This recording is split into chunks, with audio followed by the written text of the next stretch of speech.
I'm going to show you how to make some very simple texture rollers, very inexpensive to make. Just made out from scrap PVC pipes that we had purchased from Home Depot or your local do-it-yourself store. Also from construction sites, they often have little bits of the pipe, PVC pipe, left over. So this is just an example of different sizes you can get. This is the finished project. It's like that. This one here turns out to be this design, just rolled. This one here is an oak leaf design. It's just rolled on.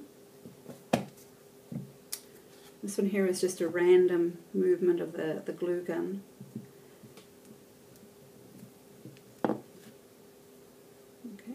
Now you can see how very deep indentations it gives. You can give layers of hot glue to get different depths if you want to as you apply it. This is a great technique for using when after you've bisqued the piece. You can put glaze in, like cover coat or underglaze, and then on the bisque piece you put a very thick layer of glaze on so it gets all in here, and then you go and wipe off the top layer and then go and put a clear layer on, so you get beautiful markings of deep colour in the creases and a very light washed colour on top. There are certain steps that you need to follow in making these. You need to first sand down the pipe after you've cut it. Either you can cut it yourself with a jigsaw, or there's a tool that's like this, which we use, which cuts the smaller pipe, and then also you can use a hand hacksaw. But there is a high gloss on here which you have to get rid of, and that's just simply by having any sandpaper. It's a fairly rough grade. Not sure what this one is, and then just sand it all over until it has no shine to it. Then what you're going to do also on the edges, you come along here and you want to sand down the edge. So you have an edge that goes in. It's half rounded on the end here, so when you go to roll it on the clay, you're not getting a cutting edge going here, so you're just getting smoothing down, softening up that edge, a little bit more rounded edge to it.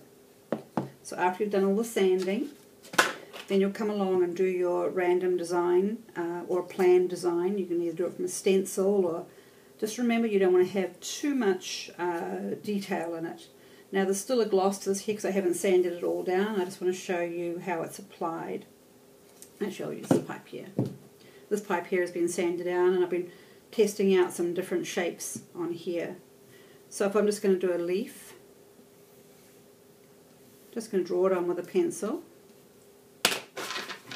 The glue gun that I'm using is a low temperature glue gun. This is one that's safe to use with older children. I would say 8 and up. It's not scorching hot like the regular glue gun. And even for adults, it's a good gun to use because it doesn't become so liquid that it can tend to drip on your piece. When you're applying it, you make sure that the end of the glue gun is actually touching the pipe, and in a smooth motion.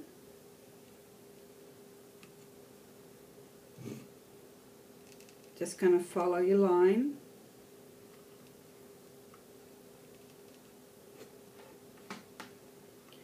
Come up to my little veins.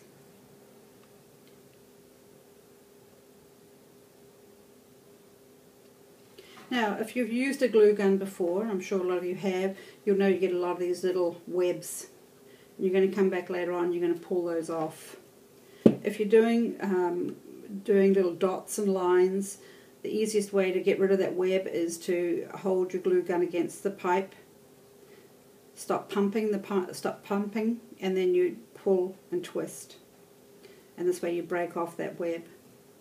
Doing a leaf design is a fun one to do, but also you can do random designs. Like I've done here is just, you can do some lines, dots,